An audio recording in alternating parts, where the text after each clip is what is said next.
matin, je sais que tu te portes très bien.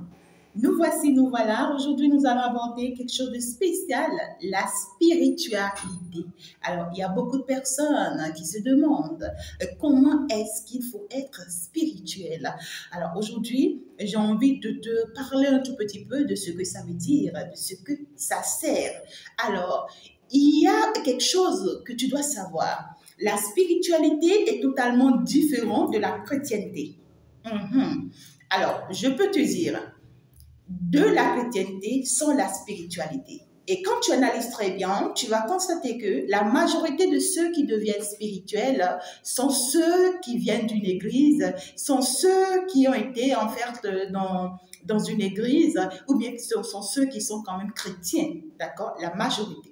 Et c'est en cela qu'en réalité, que je veux te faire comprendre que la spiritualité sort du christianisme, mais en réalité est totalement différent, d'accord, de la chrétienté. Alors, ici, à l'église, d'accord, ou bien, c'est-à-dire avec le chrétien, la vérité reste absolue, d'accord, parce que la Bible ne change pas et ne changera pas. Ce qui est dit restera ce qui est dit. D'accord? Mais la spiritualité diffère d'une personne à une autre. C'est pas les mêmes choses. C'est la différence. Et en fait, j'aurai le temps ici, d'accord, de te faire la vraie différence entre le christianisme et la spiritualité pour que tu comprennes. Mais aujourd'hui, ce qui me préoccupe, c'est beaucoup plus la spiritualité. Alors, la spiritualité, comment est-ce que tu peux devenir spirituel? D'accord? Comment est-ce que tu peux savoir aussi que tu es spirituel? Alors, ici, je t'explique. La spiritualité, d'abord, dans son vrai sens, c'est le besoin d'être connecté à soi-même. C'est le besoin d'être connecté à son moi intérieur. C'est le besoin d'être connecté à son âme de façon personnelle. D'accord? La spiritualité est beaucoup plus personnelle. Je vais te donner un fait, par exemple. D'accord? Pendant que la spiritualité t'amène toi-même à comprendre quelque chose, le christianisme, par exemple, va te dire c'est comme ça que c'était, et c'est comme ça que c'est aujourd'hui, et c'est comme ça que ça sera. Ça ne changera pas, en fait. D'accord?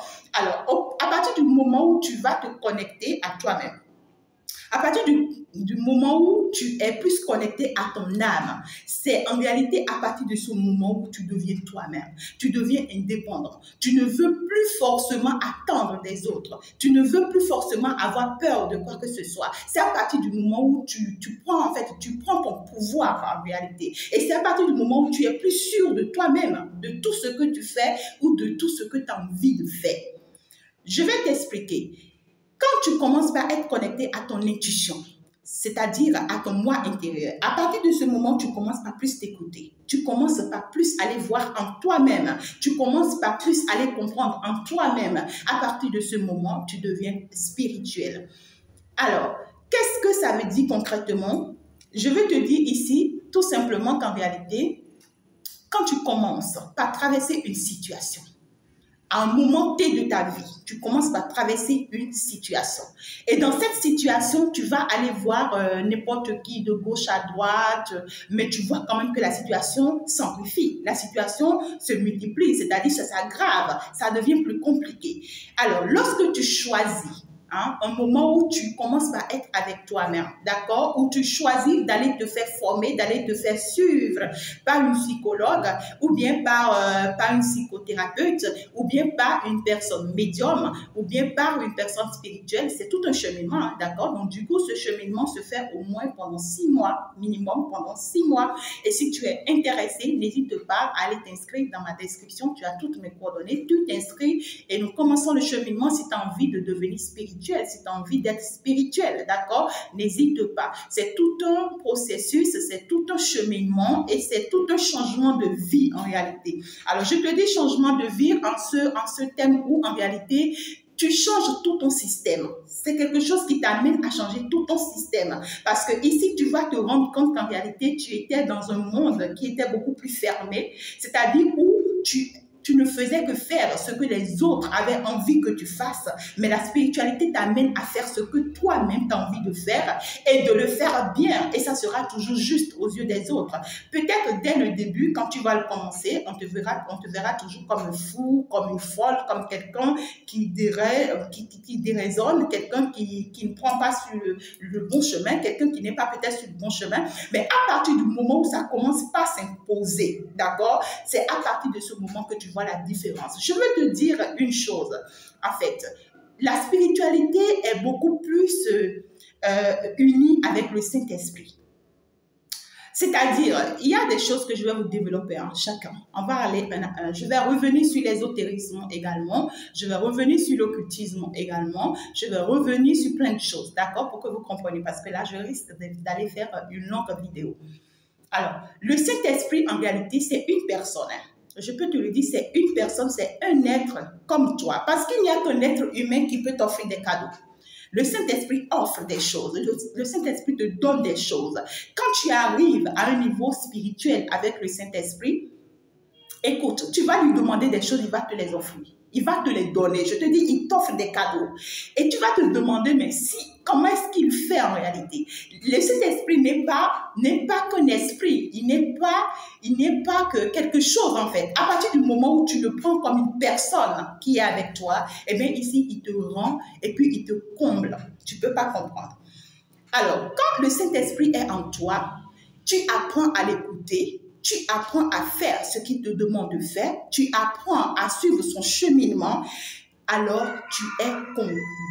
Tu es une personne comblée. Et c'est ça, il y a des personnes, vous tombez sur des personnes par exemple, qui ne vont jamais voir quelqu'un pour demander conseil.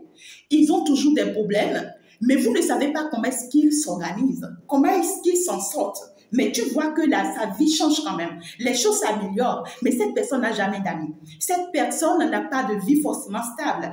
Cette personne ne va pas souvent chez ses parents pour aller demander « Maman, comment je vais faire? Papa, comment je vais faire? » Et telle personne vient moi en aide. Cette personne reste unique en son genre et il est son ou bien elle est son propre conseiller ou sa propre conseillère, je dirais. Et néanmoins, sa vie change. Peut-être que les débuts dans ses comportements, vous allez dire non, mais pourquoi est-ce qu'elle est différente? Pourquoi est-ce qu'elle elle diffère des autres? Elle ne veut pas faire comme les autres. Et puis, vous bavardez. Mais à partir d'un moment donné, vous voyez que sa vie change. Parce qu'en réalité, sa propre conseillère, son propre conseiller, c'est en lui. Elle se déplace avec son conseiller et il se déplace avec son conseiller. C'est ça, ça veut dire le Saint-Esprit est avec toi. Et à partir du moment où le Saint-Esprit est avec cette personne, à partir de ce moment, il a tout, elle a tout avec lui. Parce qu'elle peut parler avec lui, elle peut lui poser ses problèmes, elle peut lui poser ses soucis, elle peut avoir conseil de lui, elle peut se déplacer avec lui, elle peut lui demander des choses, il va le lui offrir. Et donc, du coup, à partir de ce moment, cette personne est tranquille. C'est encore mieux que quand tu vas aller demander de l'aide à quelqu'un d'autre. Et cette personne, parce que cette personne sait qu'elle a son intérêt, eh bien ici, elle t'offre des choses en attendant autre chose par derrière. Et c'est quand tu ne te rends pas compte que cette personne commence à te créer des ennuis. C'est encore mieux que quand tu t'attends à ce que ça soit un moment qui te dise pour que tu le fasses. Et pourtant, ça a été son expérience à elle. Son expérience diffère de ton expérience. Et sa mission de vie diffère de ta mission de vie. Ce n'est pas les mêmes choses. Elle te dira ce qu'elle sait, ce qu'elle avait eu à vécu, ce qu'elle avait eu à traverser. Et quand toi, tu vas vouloir la suivre, tu pourras tomber. Et après, tu diras que c'est elle qui a été la cause de ton problème. Non, la cause de ton problème, c'est toi-même parce que tu n'as pas appris à te connaître toi-même. Tu n'as pas fait le cheminement qu'il faut. Tu veux attendre que ce soit elle qui te dirige, qui t'oriente, qui te montre ton chemin. Et pourtant, c'est deux choses différentes. Vice versa, hein, on va souvent vers des amis aussi comme ça, on attend des amis. Les amis vont t'orienter selon ce qu'eux, ils ont. C'est limité, ils sont limités à leur connaissance. Et ils vont t'apporter ce qu'eux, ils n'ont. Ce n'est que ce qu'eux, ils ont. Et ils vont finalement t'introduire dans leur... Et après, c'est toi qui regrettes. Mais quand tu as un meilleur ami, pour la majorité, ce n'est pas forcément le Saint-Esprit, hein, d'accord? Pour d'autres personnes qui sont aussi spirituelles, d'accord? Ça peut parler écoutez, hein, des ancêtres qui vous utilisent, des ancêtres qui deviennent votre meilleur ami, d'accord, ou ici des esprits de la lumière, des anges qui deviennent vos meilleurs amis, mais qui sont avec vous. Et pour parvenir à ça, c'est pas du jour au lendemain. Et c'est pas que tu pries du matin jusqu'au soir et puis ça y est, tu deviens spirituel. Non, c'est tout un cheminement.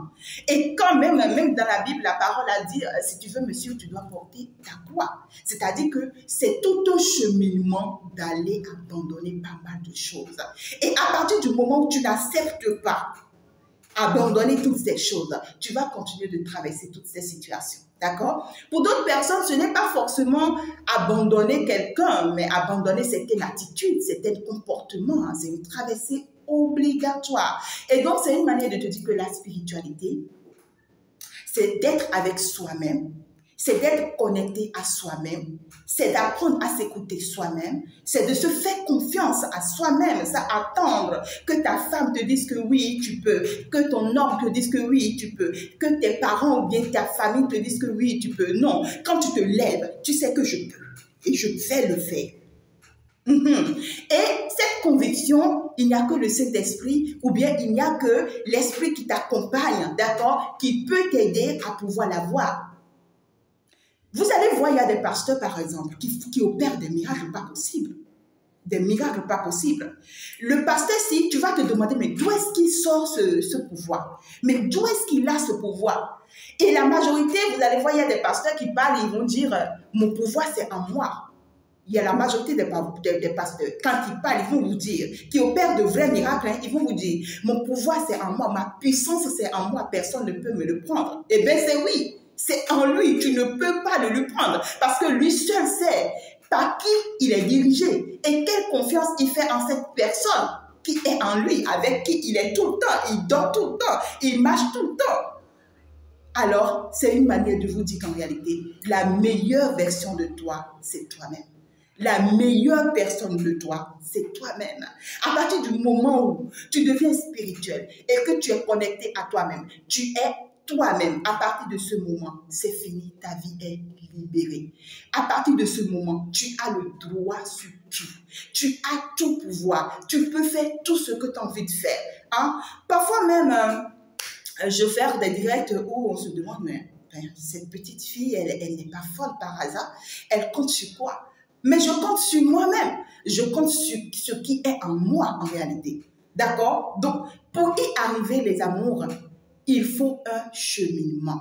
Il faut une formation. Je ne me suis pas levée du jour au lendemain pour devenir spirituelle. Je ne me suis pas levée du jour au lendemain pour être ce que tu vois. J'ai eu des traversées difficiles pour y arriver. Et c'est tout un cheminement. D'accord? Alors, il faut une formation, un suivi, un accompagnement pour y arriver. Et ça prend au moins 6 mois. Et si ça te tient, tu as envie de devenir une personne spirituelle, tu as envie de devenir toi-même, tu as envie de dépendre de toi-même, tu as envie que le Saint-Esprit prenne possession de ta vie.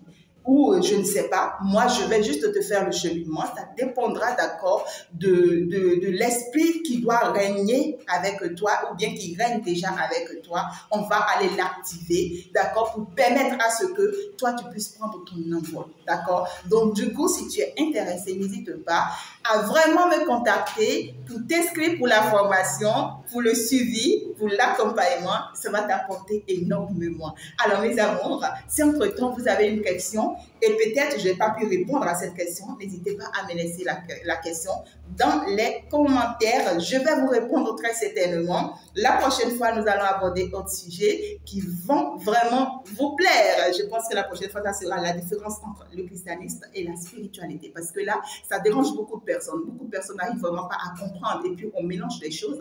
Je vais vous aider à voir plus clair. Je vous embrasse très fort. On se dit à la prochaine. Gros bisous. Bye bye.